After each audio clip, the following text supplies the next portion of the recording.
Rasim Balayevin mərasimini, dəfn mərasimini izlədim. Azərbaycan Respublikasının xalq artisti Rasim Balayevin izlədim. Bir çox tanınmışlar var idi. Amma mənim gözüm bizim dünya şöhrətli Zeynəb xanlarını axtardı. Düzdür, mən özüm də getməmişdim.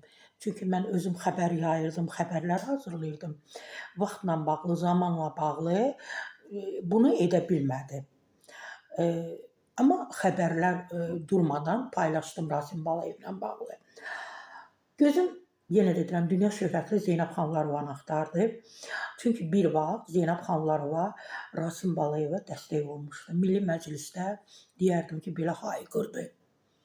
Hayqırdı və dedi ki, həm dedi, həm iradlarını bildirdi ki, böyük sənətkar xəstədir, səhhətində problem var, amma dərmanlarını almağa, müalicə olunmağa onun pulu yoxdur, yəni maddi durumu çox aşağıdır. Və bundan sonra, bu çağırışdan sonra doğrudan da Rasim Balayeva dövlətimiz, digər insanlar dəstək oldu. Təbii ki, hər birimiz Rasim Balayevin yanında olmalıydıq və buna görə mən Zeynəb xanlarını ondan sonra daha çox sevdim.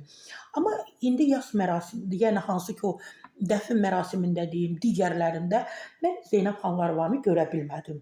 Deyirəm, bəlkə də səhhətində Allah eləməmiş, onun da problem var. Zeynəb xanlarının çox yaxın bir dostu var. Stilist Rəşad. Daima Rəşad Zeynəb xanlarının yanında olub.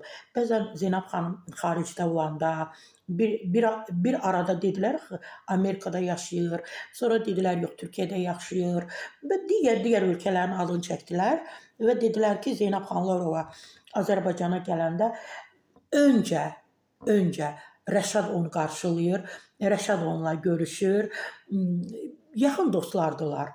Bax, belə dedilər. Ona görə də mən stilist Rəşaddan soruşuram. Zeynəb xanlarova şükür Allaha sağ-salamatdırmı? Səhhətində problem yoxdurmu?